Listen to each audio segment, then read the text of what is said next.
Welcome to Sweet Life Beat Life. We hope this video helps. You start by opening Notes and tapping the new note icon. This gets you into editing right away. Once done, name or pick a folder so your note has context. Organization matters for quick retrieval.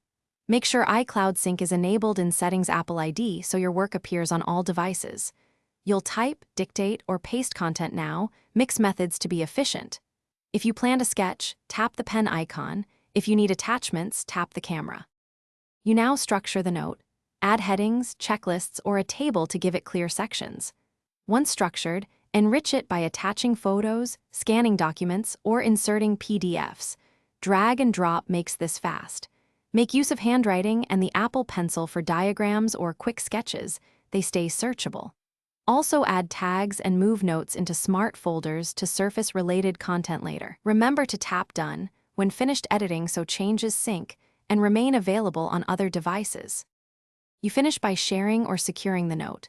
Tap Share to invite collaborators or send a copy, and set edit or view permissions as needed. Then lock any sensitive notes with a password, Face ID, or Touch ID so private content stays protected. If something goes wrong, sync delays, or missing notes, check iCloud storage and your Wi-Fi first, then force Quit Notes and reopen it. If that fails, sign out of iCloud and back in only as a last resort. After backing up, Thanks for watching. Consider subscribing if we helped you.